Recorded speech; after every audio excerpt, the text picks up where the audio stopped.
As I walked past the conference room, my life went from shit to a damn borax, Scottish for truly a huge damn mess. I saw Bill showing pictures on the big screen from the wedding he attended yesterday. What caught my attention was what was in the background. My nemesis Darren Bryant was hugging my wife Judith as they headed to the hotel on the trail. Bill knew Judith, so he knew what was going on. No one said anything to me about it. Friends and co-workers. I realized from the laughter of the group that they had all seen it and already knew. Not only that, it was old news. I didn't stop. If they did see me, they didn't give me any sign. I dismissed the idea of them seeing me and laughing at me. I found out later that it was the damn truth. Donald Harvey, our manager, had me covering Bryant all the time. That day I had to cover him again. Harvey canceled my vacation because Bryant had an emergency class. Judith left on her own. Or did I think she did now? I spent the rest of the day not doing any work but plotting revenge against my cheating wife, that bastard, and my so-called co-workers. I didn't want to work here a minute longer than I had to. I went to HR and asked about my notice period and annual leave. I knew I was due at least 7 weeks. It turned out that Harvey hadn't canceled my vacation. I showed Stella his letter canceling his vacation and explaining the reason. She just looked at me sadly. Even she freaking knew. I was absolutely furious. I discussed everything with her and her roommate, the financial controller. I am highly organized. It makes my job so much easier. Maybe it is right that I suffer from OCD. I keep records of all my work and expenses. I was able to prove that Harvey was falsifying records to stop payments to me, which were then transferred to Bryant. Eventually, they were able to confirm that I was due 9 weeks of 3 days annual leave. I was owed over £17,000, which was paid to Bryant. Stella had printed everything out. I copied them down as I didn't trust anyone else. My termination period was 12 weeks as I had specialized skills. I went back to my desk and wrote my resignation letter. I didn't give it to Harvey, whom I just stared at until he was completely embarrassed. I had always been obedient. The only time I complained was when I had to fill in for Bryant. I went to meet with the CEO, David Bennett, one of the members of the family that owned the company. His secretary told me he was busy. I told her I needed to see him urgently. Otherwise, I would contact a lawyer. She was very surprised at my tone. It was a very different me. She spoke to him again. He told her that he would be free in 20 minutes and for me to come in then. I knew from his tone that something was wrong. Later, when I thought about it, he tried not to laugh. I went back in and he kept me waiting. 10 minutes later, he let me in. There was no handshake. Sorry for the wait. Well, Adam, what's got you so riled up? He smirked. I was actually calm, which surprised me. Here's my resignation letter. I've been shit on enough already. I've had my vacation canceled supposedly in the best interest of the firm. Everyone laughs behind my back when Darren Bryant entertains my wife, and I have to cover his work while he does it. Harvey forges payroll so Bryant gets paid for my work, so you owe me over £17,000. You'll see those invoices there. Given my annual leave, despite Harvey trying to give it to Bryant, I have just over 2 weeks to work. I'll work them off, but I'm not going to cover Bryant. He could get in trouble. He could get in a very serious accident. Bennett was not only silent, he was gloating. I could tell by the look on his face that he was thrilled with how I felt. You didn't know Bryant was entertaining your wife, did you? Dude, you're damn blind. He brags about it every damn time. I'll handle your money, now get out of here. Well, I knew where I stood. I'd have 2 weeks to get back at all these cunts, especially Bryant. I walked out of that office and his secretary almost shit herself. If I was angry before, it was obvious from the look on my face that I was looking for trouble. I walked back to my desk. I could see the others watching me, but no one approached me. They had never seen me angry before. I finished my work on time. Harvey made me use my personal phone for work to save the firm money, since my phone could have 2 SIM cards. I took one out and left it on my desk. I didn't give them a second more than they needed. As I left, I saw some people looking at me like I was a stranger. Bill inquired, "For once you're leaving on time, Adam. What's wrong?" "I have an appointment," I replied gruffly, and continued walking. It was late evening on Thursday. Even the banks were open. I walked into the bank, met with the assistant, and opened new accounts in my name only. When she showed me the balance in the joint account that Judith and I maintained, it was very low. I saw missed payments. I asked why it was not being funded from her account as mandated. Judith canceled her mandate 10 months ago. The girl apologized as she should not have told me about it. I told her it was okay and I would not denounce her. The anger I felt was growing. I walked out of the bank and headed home. I needed to think and make a plan. I need to tell you a little bit about myself. I'm Adam Holliday, 29 years old, nice looking. I keep myself fit by going to the gym 3 or so nights a week and doing a bit of running. I am a mechanical engineer with high electrical and computer skills, troubleshooting large machines. I work with very expensive computerized machines that many local repairmen don't have the specialized skills for. As a result, I have to travel a lot. I guess I am one of those people who is never seen, who is always in the background. I never stick out, I just do the job damn well. I am, as you've read, taken for a fool. But I'm not. I'm just conscientious and made the damn mistake of trusting the whore and my co-workers at work. I wanted our company to do well. I'll help anyone except Darren Bryant, who I've hated since our childhood paths crossed. I can't call him an asshole since assholes are useful. Judith had long ago treated me like something nasty that she stomped on. Now I knew why. I tried to talk to her, but she always managed to avoid talking to me. She was used to getting her way. At first, I let her do it because I loved her and wanted to see her happy, but lately just to avoid her sharp tongue. I realize it sounds like I'm a spineless weakling, but I always wanted her to have what she wanted. I thought that's what love was all about, making the other person happy. Apparently, in her world, that's not the case. Once home, I headed to my office. I often worked from home as there was less interference. We didn't have children, thankfully, so I had remodeled one room. Tonight, I was going to work on the most important plan of my life. If Judith had had a brief affair with someone else, I might be able to let her convince me to see a psychologist to try to repair the damage done and rebuild our marriage, even though it was unlikely. I tried to talk her into discussing our marital problems, but she was always too busy. However, she knew I hated Bryant with every breath I took, so this was beyond repair. It was a deliberate act designed to hurt me like hell. The fact that it was him hurt more than the fact that she was having fun with someone else, and that was painful enough. After the revelation at the bank, I checked all the bank statements for 2 years. I copied the relevant transactions into an Excel file. I reviewed the credit card bill and did the same. I checked the payments to this hotel against my work schedule and found that there were 6 to 10 per month, no less.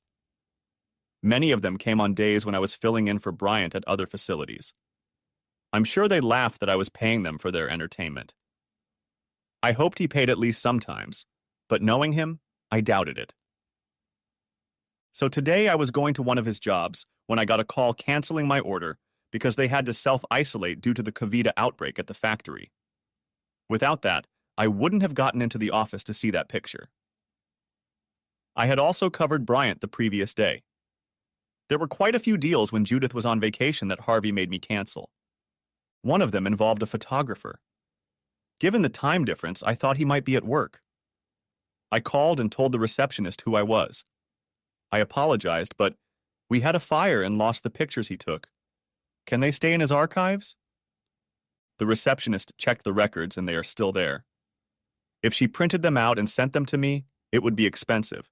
But if she emailed them, I could print them myself or have the firm do it. I thanked her and asked her to email them to me. It would be easier for both of us since international shipping can be difficult. I opened the file to all the information I had gathered. The pictures confirmed my suspicions. Bryant's course was to entertain my wife at my expense. One of Judith's perks is having the latest car. She leases them. Last year, she forgot her driver's license and bank cards, so everything was put in my name. Not surprisingly, she hasn't made a single payment on the car.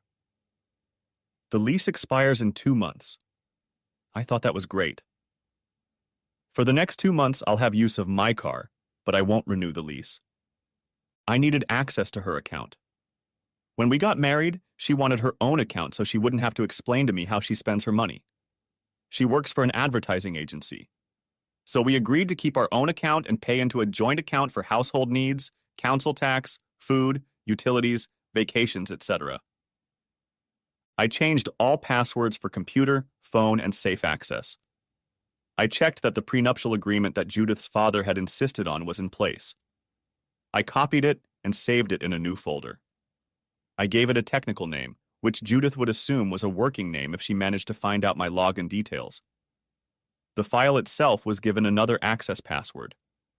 I put all the documents I would need, including this file, into cloud storage, using a VPN to cover my tracks, so I had access to a copy of everything whenever I needed it.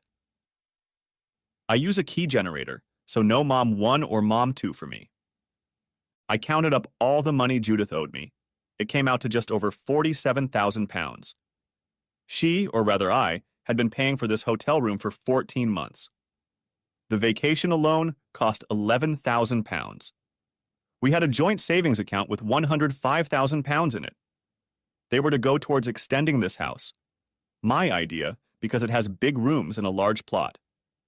Plenty of room for our kids to play when she feels she can have them. We talked about kids before we were married, but she changed her mind soon after and became more career-oriented. If I didn't like it, well, fine. Why did I put up with her crap for so long, I asked myself. She wanted to buy a rabbit hole in a posh neighborhood. I refused, which annoyed the hell out of her. It was probably one of the few times I stubbed my toe.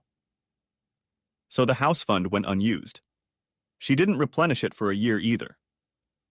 I added £6,000. Now looking at her wishes, you can tell that if we moved, her name would be put on the property. My house would pay for most of the costs. She could claim a share in this new house when we divorced. A lucky escape. I transferred £105,000 into my new account. If she complained, I would say that her share would cover her debt to me. When I completed all the necessary money movements, I canceled the debit and credit cards of the joint account. I realize now that I should have paid attention to the accounts, but Judith did it all. Why the hell did I trust her, especially considering the way she treats me? When I finished, Judith wasn't home yet, so I put the pizza in the oven. If no one called Bryant, she wouldn't know I was in the loop. If she didn't come home, then they knew. I was just finishing my pizza when she arrived. To say she was shocked would be putting it mildly. She gasped, "I thought you were at the office." I smiled. "I had an appointment, and I left my phone there. No big deal." She relaxed. "I've already eaten. I'm going to take a shower," and almost jogged towards our room. I guessed why. I waited until I heard the sound of the shower. As she entered the room, she dropped her purse on the table as usual. I opened it and pulled out my wallet and cell phone. I logged into the computer under her account. I used her bank card to work with the card reader to access her accounts. She had the ones I knew about as well as 2 accounts that each held over £100,000. I copied all these accounts into my file. I downloaded the contents of her email. I opened her phone. She used the same PIN code on all her devices and sent copies of messages and calls to my file in the same way. I replaced everything in her purse and was sitting down with a cup of tea when she came downstairs. She was dressed rather drab compared to her work clothes. I decided to give her a pep talk. I'm not worth a little fancy dressing up for. She only looked at me in her usual dismissive manner. "I'm too tired. Maybe one more night." I laughed. "Yeah, why not? It's only been 12 months since you gave me access to your body. I think it's time for us to get a divorce, or I can get your marriage annulled since you're still a virgin." She stared at me, trying to figure out what was behind my words. She wasn't happy, and I didn't care. I continued. Bill was showing pictures from the wedding yesterday in the office when I came in. She looked at me. I didn't think you'd be interested. I didn't think I would. Is this Marion's third wedding? Maybe this time she'll keep her legs shut for someone other than the cool guy who married her. She gave me a hard look. What a nasty thing to say. I've never heard you talk about someone like that before. I added, I heard she was up to some mischief at her bachelorette party. You went and blabbed. She got angry. You don't need to listen to gossip. Everything went off without incident. I let loose another arrow. That's not what the gossip at the water cooler said. I hope she and the rest of the contestants were tested for STDs. Judith left for the bedroom, slamming the door behind her. I've hit a nerve, I thought. I went back to my office and researched the divorce laws. The good news was that I owned the house before we were married, so she had no rights to it. Usually property is divided 50-50 if there are no children. This was good since her two major accounts were in my favor. Alimony could be awarded if one spouse earned more than the other. The prenuptial agreement spelled out changes to the standard agreement based on adultery. No alimony was awarded for the innocent party. No claim to other property, such as an automobile. All expenses were placed on the adulterer. I was glad her father insisted on this. I knew I needed more evidence as Judith, Bennett, and Bryant would deny everything. In the morning, I called my old friend Danny, a local plumber. He used to work at this hotel a lot. When we met at the pub, his stories about the things he retrieved from the toilets amused everyone.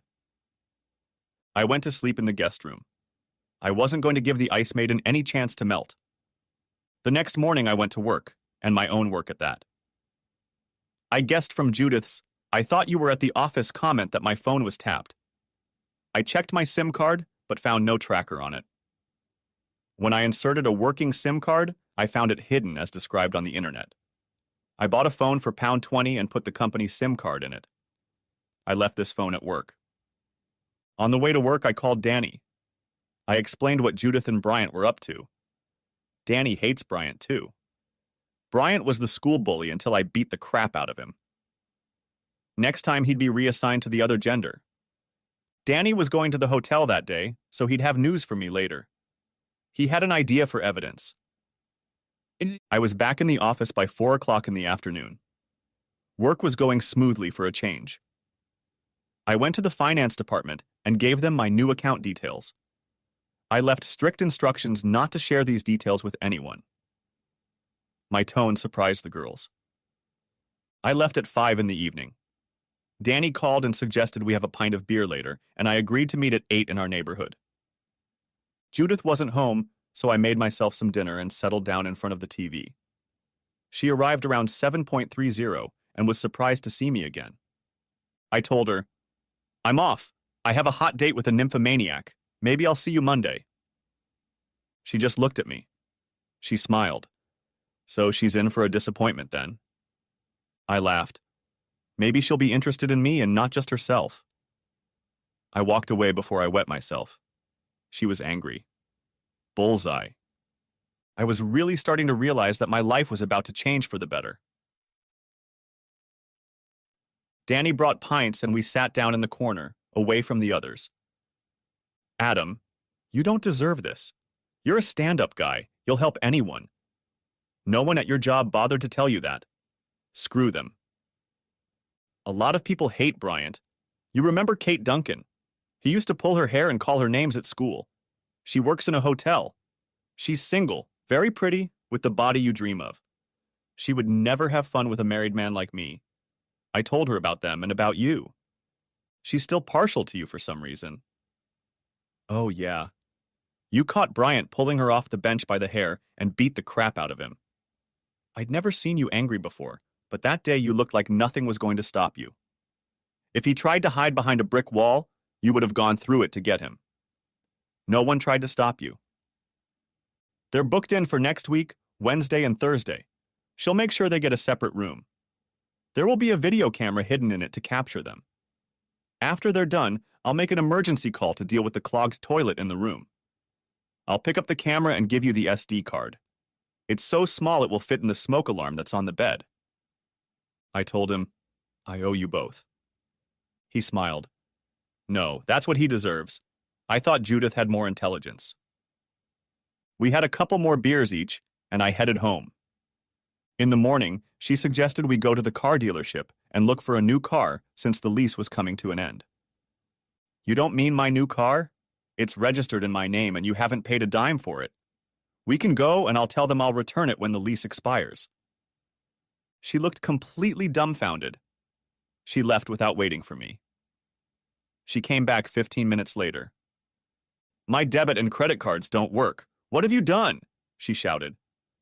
I calmly replied, I was checking the account because I was sure I had paid the bill, but I got a letter asking me to pay it.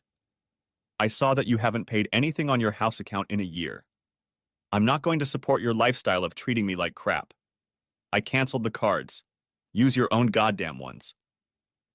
She got even more pissed off. I very rarely swore at her. It must be the bank's mistake, she almost shouted.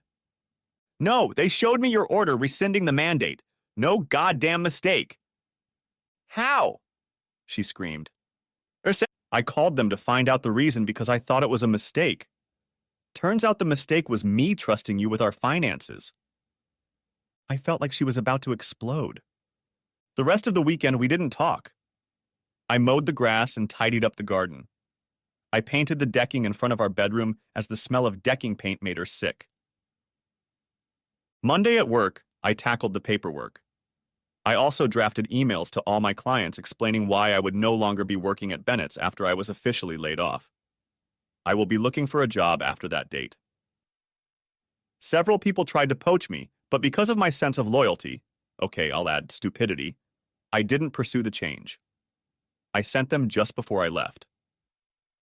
Access to them was password protected, so no one would find out.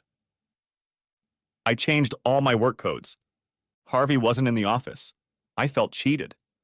I expected him to pounce on me with accusations that he had fired me and that he had cheated me out of my money.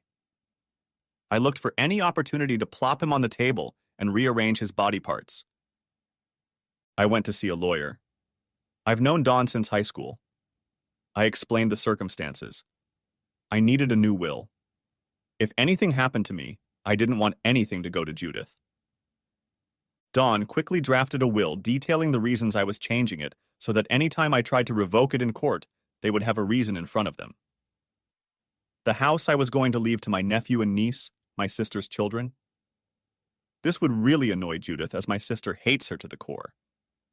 They have a small house, so this would allow them to move into it, but the title would remain with the children. I don't like her husband. Judith was legally entitled to a percentage of the cash before the divorce, but Dawn showed me how to reduce the amount classified as cash. When we were done with the details, she had her secretary type it all up. If I came in later in the afternoon, I could sign it, and it would be witnessed and notarized. I did so, and the document was duly signed. Dawn started talking about the divorce. I told her everything I thought, and she said she would help me at friendly rates. She hated Bryant, too. I don't think anyone at school had a kind word to say about him.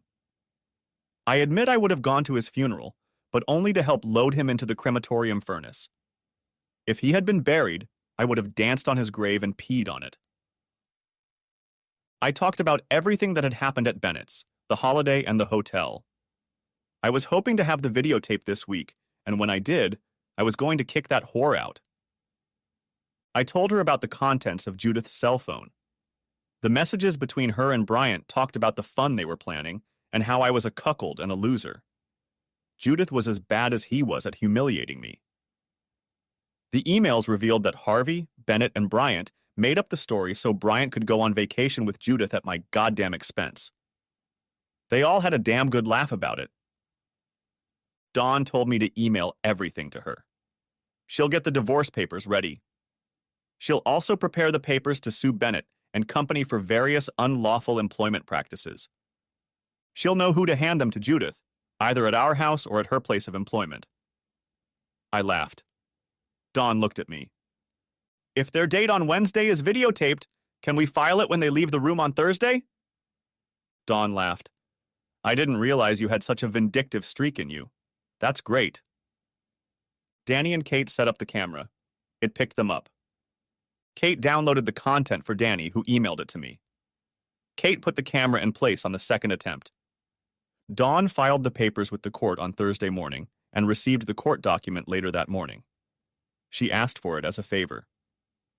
Bryant didn't seem to be liked anywhere. As they were leaving the hotel room in the afternoon, a sheriff's officer handed Judith the papers. She screamed and cried. "Who cares? Not me!" At Dawn's direction, he removed the house and car keys from her keychain. I left work early that day. I packed all her clothes in black garbage bags and left them by the front door for her to pick up. I kept her wedding ring, since it was a family heirloom, and the damn expensive diamond earrings, bracelet, and necklace that she just had to take with her on her honeymoon. I included all of her paperwork. My home phone rang and her parents' number popped up on the screen. I answered it. Her father yelled into the phone, "What the hell you got?" As I hung up, he called again and started the same thing. I hung up again. 6 times we did this dance until her sister Janine called. She at least tried to speak. "Adam, can you tell us what happened? Judith is confused. We can't understand what she's saying. She said something about a divorce. What happened?" I took a slow breath. "Janine, Judith has been treating me like crap for at least a year. Nothing I did was right. It turns out that for the last 14 or 15 months, she's been having an affair with Darren Dam Bryant. I just found out about it. There's a lot more, but we're done. You can come and get her things. The door locks have already been changed. I will enforce the prenup your father wanted to put in place to protect his whore." When I said that, you could hear him yelling at me. I hung up the phone. An hour later, Janine arrived on her own. She brought their big car. I helped her put all the stuff in it. She asked questions, and I explained to her. She shook her head. She was always a stupid, selfish cow. She had a great boyfriend, and she left him for a lowlife like Bryant. He's not fit to tie your shoelaces. I feel so sorry for you. After they left the hotel, Danny took the video camera, so we had 2 days of evidence. He gave me the video camera at Dawn's request. I picked up the car from the hotel parking lot and went to bed. Tomorrow at work would be interesting. Before entering the main office, I went to the kitchen and put some chocolates in a box. Lots of pretty chocolates. This office has a lot of sweet tooth. Too bad I changed the contents. They were laxative chocolates, very explosive. I poured a powder containing pepper on the toilet seats. I turned on the toilet paper and paper towel dispensers. I walked into the office and it was obvious that everyone was aware of what had happened the day before. They seemed shocked that I could have done something like that. They talked about it, but not about Bryant entertaining my wife with me. I opened my email and sent emails to my clients, then deleted the entry. I expected today to be my last day. I used a program to clear the computer's free space of anything that could still be recovered. Bennett walked out of his office with Harvey and Bryant. Everyone was furious. Bennett shouted, "Why couldn't you leave it alone, you cuckold? You're a goddamn loser. Why get a divorce? Nobody wants a loser like you." Bryant smirked. "Why did you call your divorce adultery? You're just admitting to the world that you're a cuckold. She needed a real man." I laughed. That pissed him off even more. He continued, "You could have just said irreconcilable differences. It doesn't change anything." I spoke calmly, but loud enough for everyone to hear.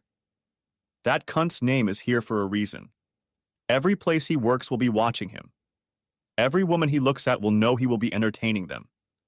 That means the divorce will be in a few weeks, not a year. I'm not a damn loser. I put my trust in some idiots and got screwed. Rest assured, I'll get mine back. There's always tomorrow. You're just bastards." Bennett shouted, "You can get out. Don't expect any references or the money you say you're owed." I held out the letter from Dawn to him. I had a little video camera on me that filmed them, so I had proof that he'd gotten it. I spoke to them slowly, but loud enough for everyone to hear. This is a complaint of workplace bullying related to Bryant's solicitation of prostitution. I have all of your emails, messages, in which you arranged for him to take my place at that party. I turned to the audience. Everything you knew, and no one had the decency to tell me about it. Don't you ever bloody try to talk to me again. You are the lowest scum on earth. This place is a cesspool. How many others like you are covered by the wives or husbands of other so-called friends and co-workers? I could see that some of those words hit the mark. I'd hate to get a reference from here. When this comes up in court, who's going to use Bennett? I looked Bryant in the eye and smiled my best evil grin. Until we meet again, you little jerk. He crapped his pants. I stepped back. The fury on Bennett's face was absolutely adorable. I almost expected to hear him collapse to the floor with a severe stroke, not fatal, but hopefully enough to ruin the rest of his miserable goddamn life. Unfortunately, that didn't happen. I headed home. There were several calls on the answering machine. Janine was asking if I was okay and if Judith wanted to see me. One from her mom. Judith is so upset. Can we make up? I called Janine. I don't want to talk to that slut. We will never be together. She can have fun with Bryant and whoever she wants. I'm free of her. Janine understood. I decided to take a vacation and drove across the country in my car. It was actually not a bad car, comfortable and roomy. After 3 weeks, I returned to my house. A neighbor saw me pulling up and turned to me. Adam, some people tried to take over your house. I called the police. They took them away. The cops left their details for you to contact them. I thanked him. I called the police and spoke to one of the officers. It was Judith's father and brother. They had come because Judith wanted to take the engagement ring and diamond set that she claimed belonged to her. They did not try to break down the door, so they were advised to contact a real estate attorney. I thanked the officer. I was happy the bitch was off the hook. 6 weeks later, I was in court for a divorce hearing. Sitting in the press box was Dawn's sister Avril, a reporter for the local newspaper. This was going to be fun. Judith's attorney began by stating that his client did not want a divorce, that she had only lost her way a couple of times, and was very sorry for the pain she had caused. She would like the court to order counseling so we can forget about her recklessness. If the court feels it cannot do this, her husband will take £105,000 out of their joint account. She was due half that amount. Dawn stood up. Perhaps Mrs. Holliday could appear in court, and we could check her actions. Her lawyer quickly tried to prevent this. The sheriff noted his reluctance to have her as a witness. Dawn continued. My lord, this marriage is over. Mrs. Holliday had an affair with Darren Bryant, aided and abetted by Mr. Holliday's manager and owner of the firm. Bryant also works there. Mr. Holliday was fired from their job for having the audacity to divorce this adulteress rather than allow them to continue their games with him. This affair went on for about 15 months before her husband found out. It was a deliberate act on her part as she knew Bryant and her husband hated each other. It stretches back to their childhood days when Bryant was the school bully until Mr. Holliday dealt with him. With the connivance of his superiors, Mr. Holliday was forced to cancel a vacation trip intended to try to improve their relationship. Bryant went instead. My client was forced to work to fill in for Bryant, who was on an important course. Completely bogus. That was a year ago. The fact that she took Bryant on leave rather than her husband shows Mrs. Holliday's utter contempt for her husband. Since then, my client has had no intimate relations with his wife, for which he is now very grateful. Her attorney raises the issue of the division of marital property. At her request, both maintained personal accounts, but had a joint account for household expenses. Bank mandates paid so much monthly from each personal account until Mrs. Holliday took the liberty of canceling hers 10 months before their separation. This did not prevent Mrs. Holliday from spending money on her adultery, but she used only the joint account, which by this time held only Mr. Holliday's funds. In total, she spent more than £47,000 on Bryant and herself, funded by Mr. Holliday. Their emails and messages about it say gloatingly, The invoices for their hotel room and the bill used are contained in documents, which I will shortly provide to the court. This was not once or twice, as she wants us to believe, but over a period of 15 months, meeting at least 6 to 10 times a month, if not more. Mr. Holliday's neighbors claim that a man remarkably similar to Bryant was often at their home when Mr. Holliday was away for a few days because of his work. One or two occasions may be remedied by labor and goodwill on both sides, but such a perfunctory breach of the sanctity of marriage means there is no hope of reconciliation. The £105,000 bill was for house extensions or moving house. Mrs. Holliday has not contributed a penny to it in the last year, while Mr. Holliday has continued to pay £6,000. Mrs. Holliday did not pay the rental value of the car she drove. She specifically put it in Mr. Holliday's name so that he would pay for it. Her texts and emails show that this is exactly what she did. Any money Mrs. Holliday feels she is entitled to is more than offset by the amount she owes Mr. Holliday for the theft from the joint account. Judith's attorney stood up and stated that it was not theft. Dawn said it was a matter of interpretation. Judith, her father, and the lawyer were not amused. I only smiled complacently. Dawn continued. Prior to the marriage, both parties entered into a prenuptial agreement. Judith's solicitor interrupted her. We challenge the relevance of that document. In our opinion, this document misapplies the law. Dawn continued. It was drafted by a learned friend of mine, looking at Solicitor Judith. It allows for the division of marital property, but does not allow for alimony to be paid to the injured partner. Mr. Holliday owned the house before the marriage. There was no mortgage because it was bequeathed to him after his parents died in a car accident. Mr. Holliday's accounts at the time of the separation are reflected in this document. Excluding the £105,000 already mentioned, his assets amounted to £34,900.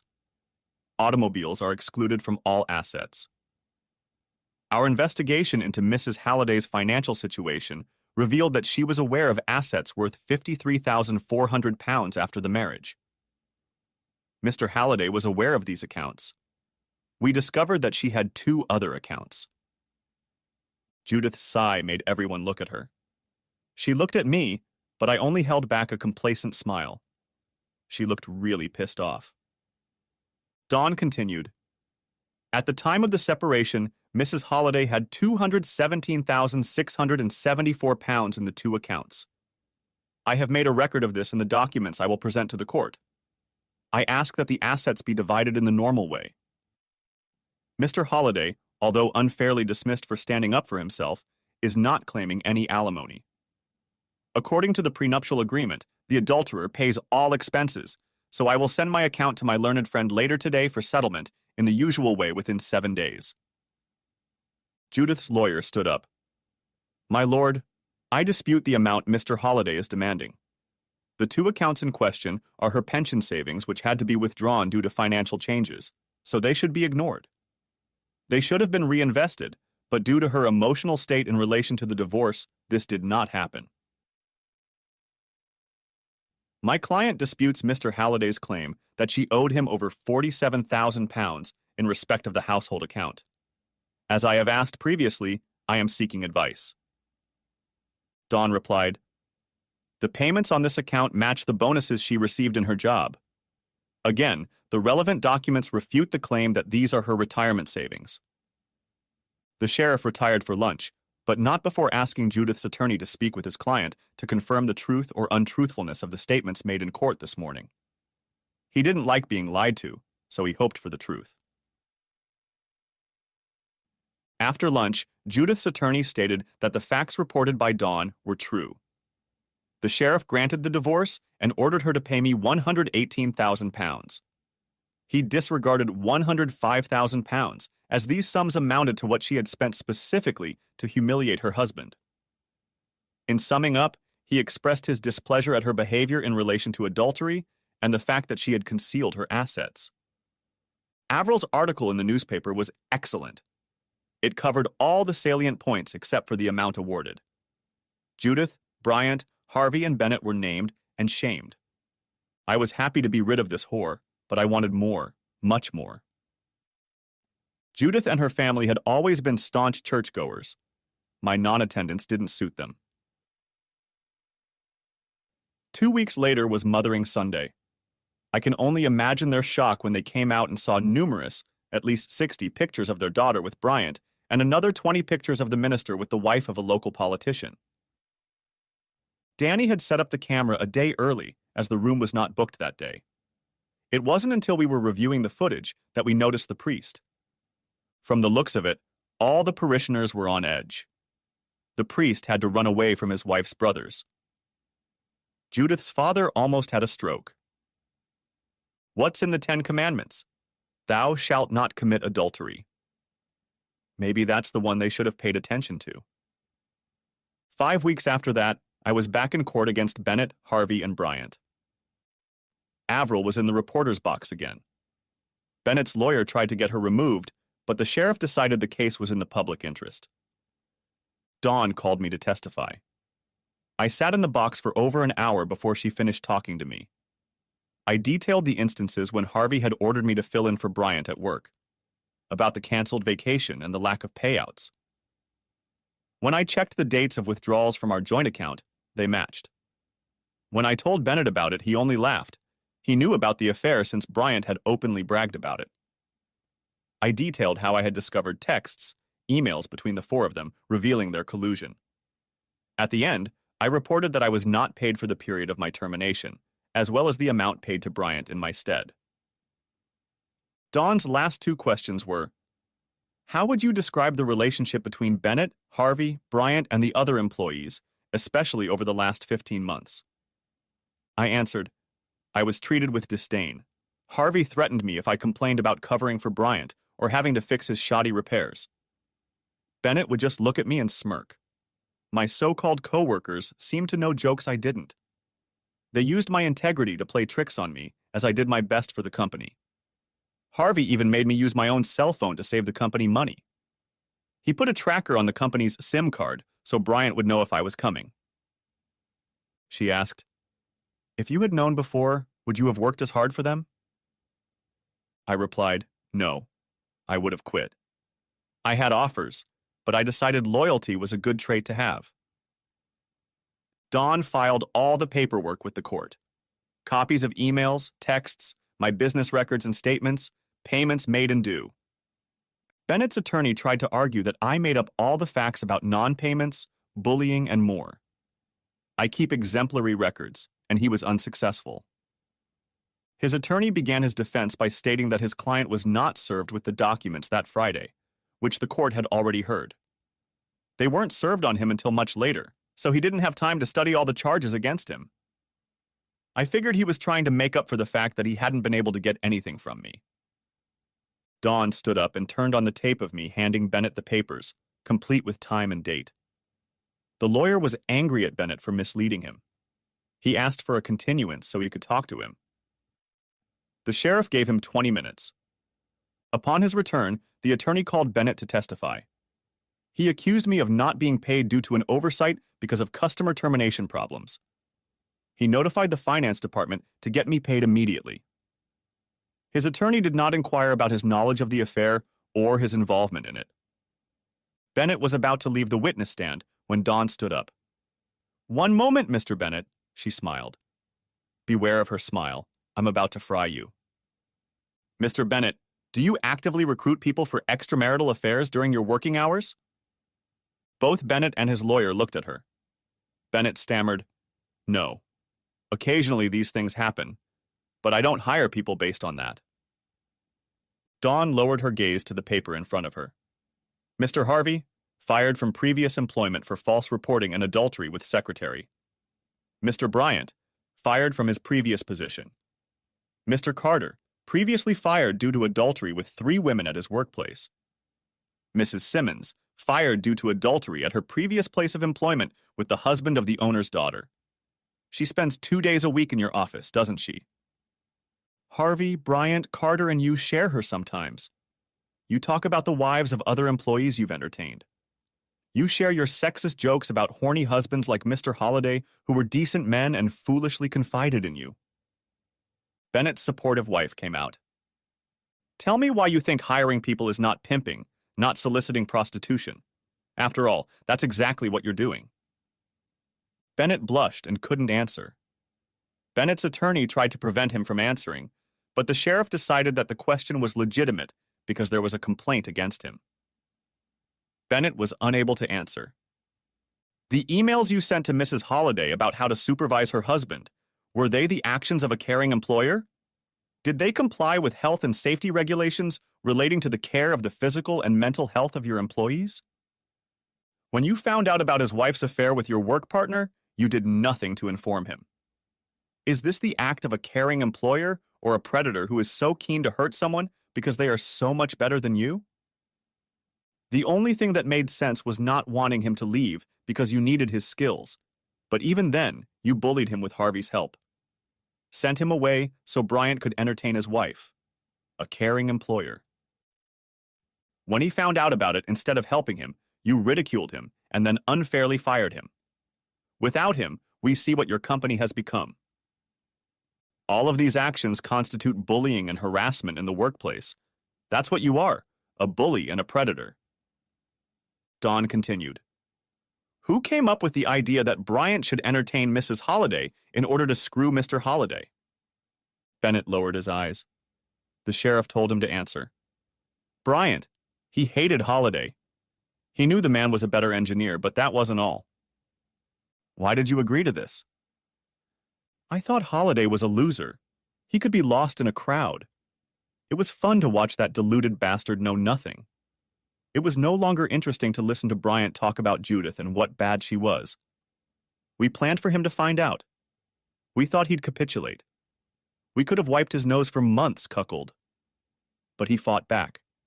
He cheated us out of everything we had. All the clients who used him left us. Bryant is so afraid to go outside. Harvey shits himself if his name is mentioned. I looked up when he said they developed it. No wonder Bill kept quiet. He was in on it. They saw me and laughed at me after all. Screw them. Dawn continued. Whose idea was it to ask Mr. Holliday to pay for all the room orders? Harvey. He disliked Mr. Holliday as he always showed him up as a bad manager. A Holliday? Bryant and Harvey. I laughed so hard I agreed. Dawn said quietly, Stealing Mr. Halliday's salary? Bennett hissed. His lawyer stood up, disputing the phrase. The sheriff allowed it, since that was what they were doing in this context. Bennett said, Harvey and Bryant, I went for it. We knew from Judith that he never checked the accounts, so he'll never know. Why did you fire him for no reason? Bennett was furious. No reason. That bastard let everyone know what we did. He made fools of us. He stood there with an evil smirk on his face and watched Bryant almost throw up. He crapped his pants. The look in his eyes said he hated us. I didn't realize he was so angry. If I had known, I never would have gotten involved.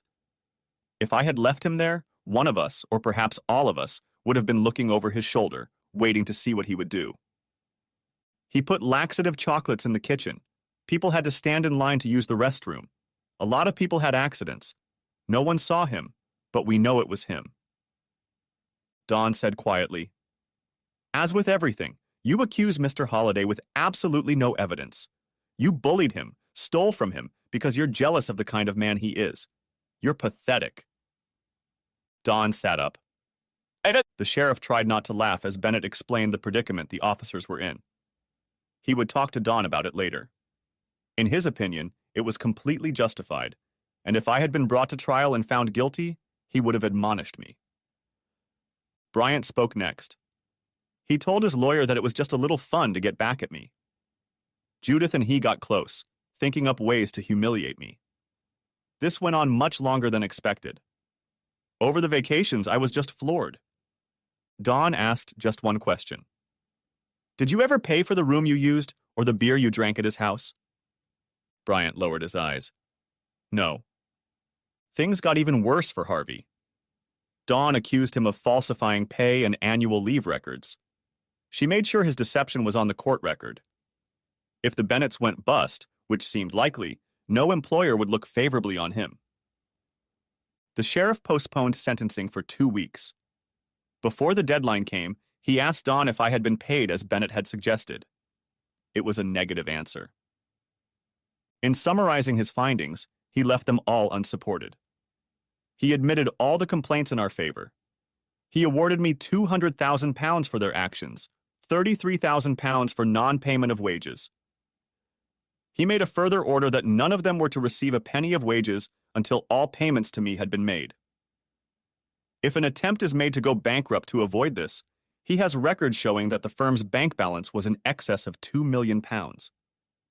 He will put them in prison for a long time.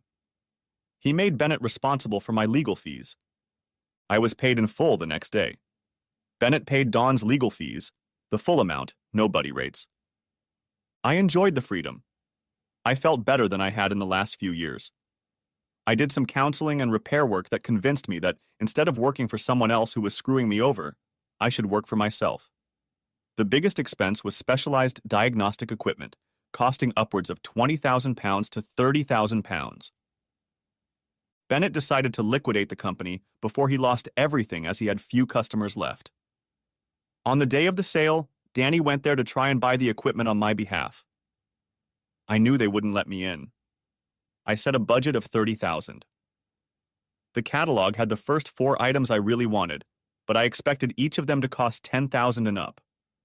I was very surprised when Danny called and said I had all 4 for $17,000.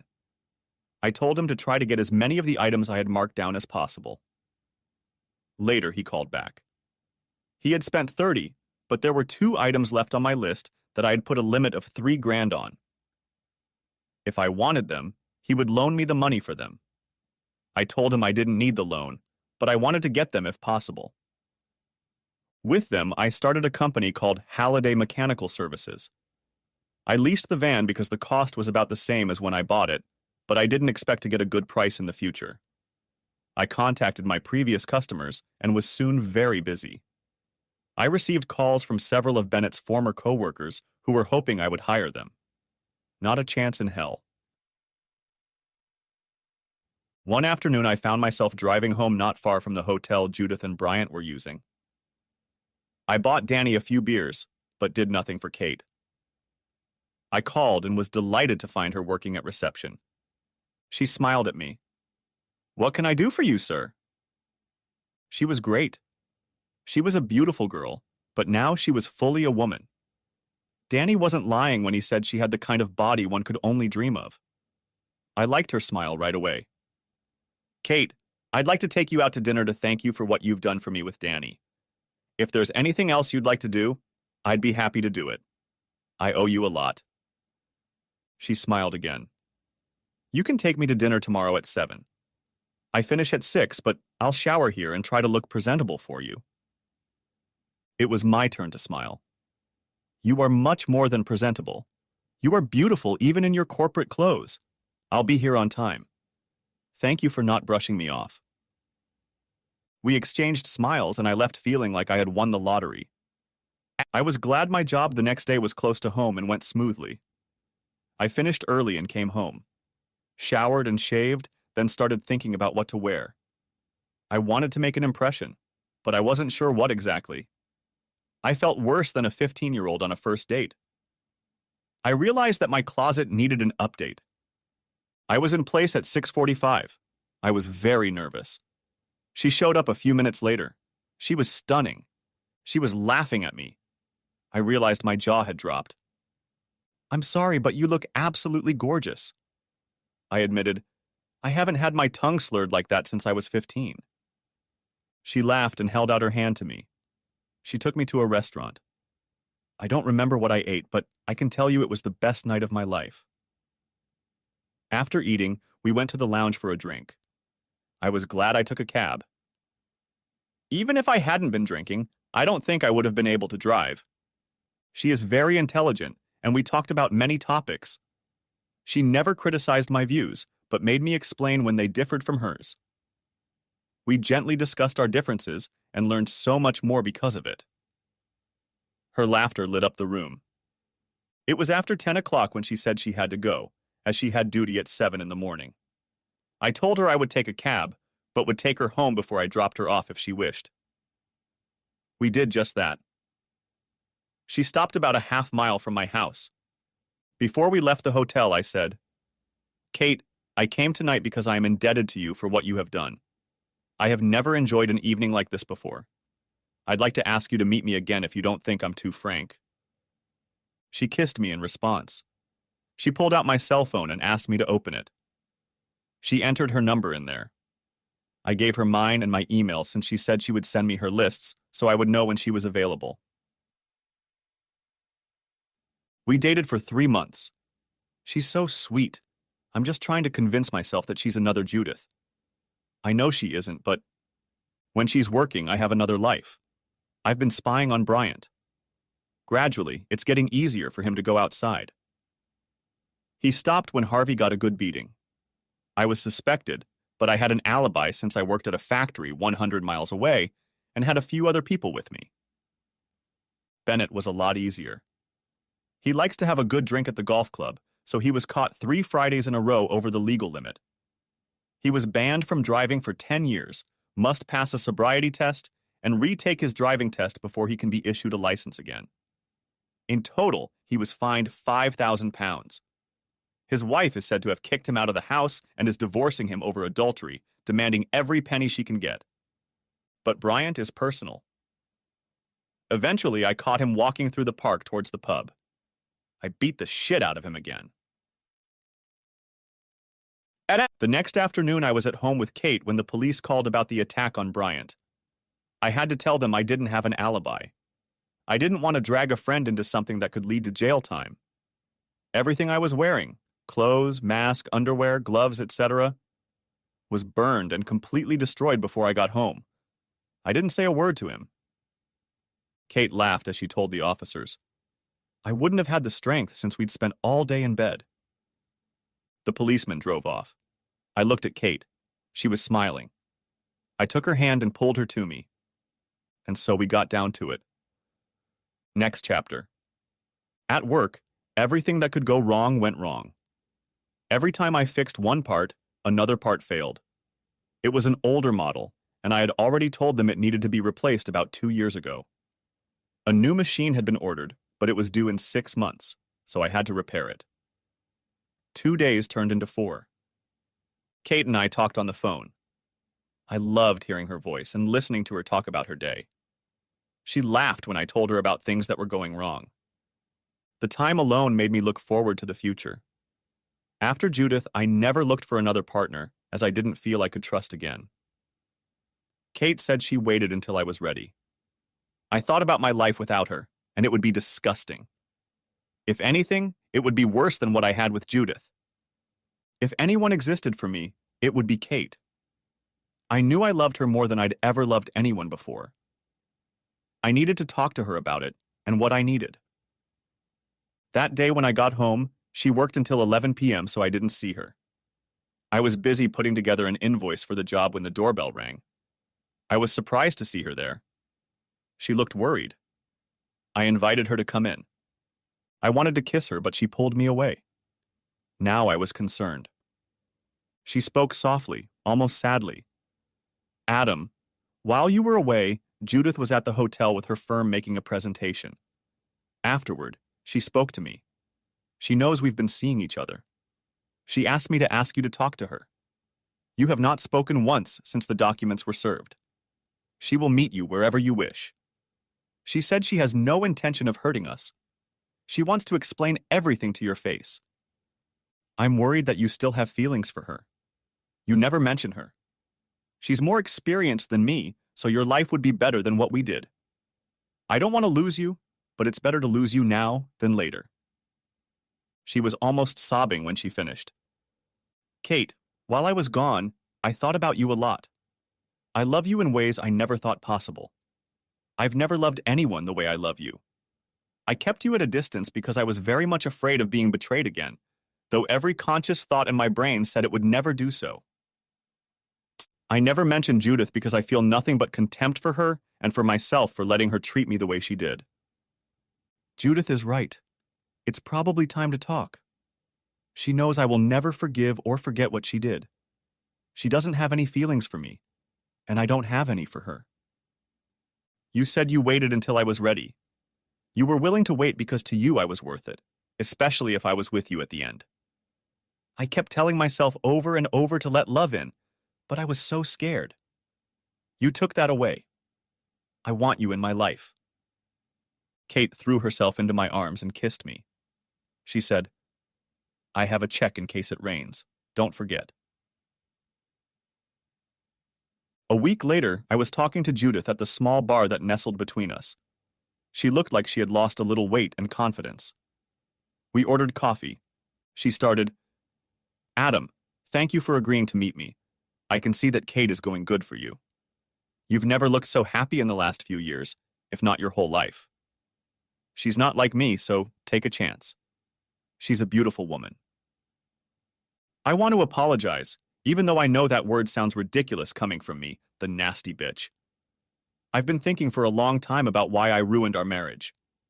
At first I wanted to blame you, but Janine wouldn't let me. She made me realize how much I hurt you. I found a counselor who helped me learn the truth about myself and why I did it. I still have a lot of work to do. I could go on for weeks telling you about this, but I'll be brief. I've always been an egotist, a narcissist. I like to think I was better than others. When I met you, I saw a caring, loving man who was completely unaware of the impact he had on others. Because of your character, you could get any woman you wanted. You are so conscientious about everything you do. I loved this man, a feeling I had never felt before. You loved me, and because of that love, you would give me anything I wanted if you could. A diamond on our honeymoon, even if it meant we couldn't afford the tour you really wanted. Over time, I began to see your efforts to please me not as love, but as a sign of weakness. When we talked about children, I wanted one at first, but having lost track of who you were and, as a result, my respect for you, I decided against it. Once again, you didn't fight back. You always put me first, and I never realized what that really meant until it was too late. When Bryant and I met at an event, it was a fascinating conversation with your mortal enemy. I told him too much, and we met several times, talking mostly about you. He latched onto my disrespect for you. A few weeks later, he seduced me, even though I didn't resist. But you would have been a 100 point, and he would have been a 1. I kept coming back just for the thrill of doing it behind your back. My conscience was disgusting, but I took my self-loathing out on you. I made your life a living hell. In fact, hell would have been a better option. The need to humiliate you only grew. I still can't understand why it occurred to me. How could you humiliate yourself if you didn't know? Why did I treat you that way? I was just shocked when Bryant talked about coming to that holiday in your place. I knew that holiday was supposed to try to fix us, but once again, excitement and stupidity took over. Harvey and Bennett were in on it. I hadn't realized until that moment that Bryant was telling them everything. I was tormented by my conscience and became an ice maiden, rejecting your attempts at lovemaking because I didn't want to experience love. I was so disgusted with myself. I knew you didn't deserve the way I treated you. I didn't know until the trial that they orchestrated this, put up the pictures to publicly humiliate you. I'm very sorry. Those 2 days with Bryant should have been the last of my life. If I had known what you already knew, I never would have gone through with it. Listening to Dawn about the divorce and the case against Bennett made me feel so guilty. Because of my stupidity, a lot of shit came down on you and you didn't deserve any of it.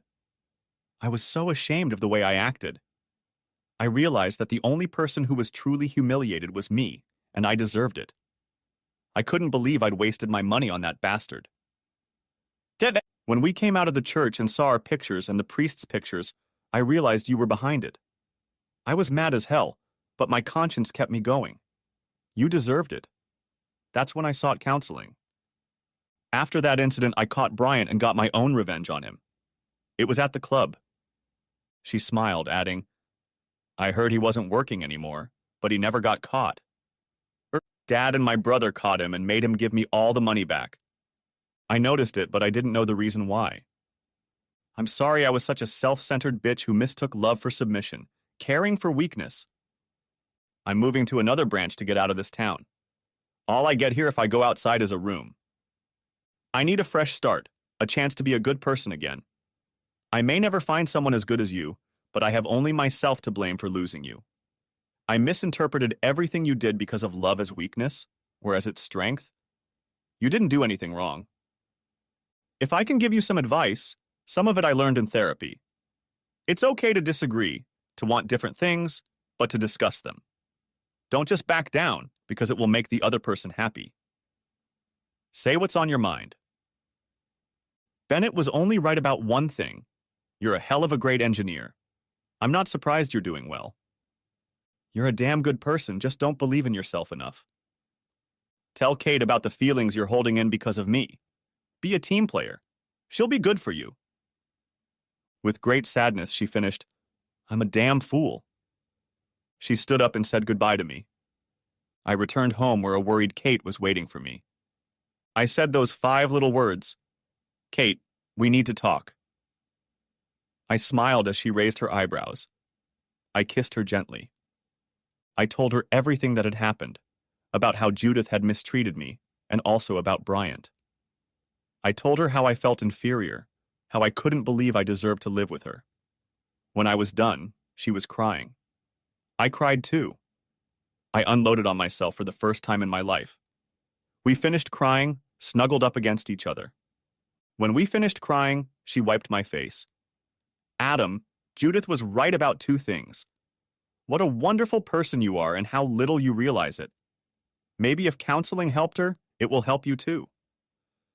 When you mentioned the kids, I could tell from your voice how deeply it affected you. It's a lovely house, a large lot, and it could be expanded so you could have a lovely family home. All I can say is that if we were to live together, I would love to have children with you. I'm not Judith. I don't see you as a calm, thinking, weak person. I see a strong person who is always striving to be a better person, to help others. We'll disagree, we'll fight sometimes, but you'll always have my love and respect. Think back to our first night. Throughout dinner we talked, we had disagreements, but we discussed them and learned how different perspectives add to our experiences.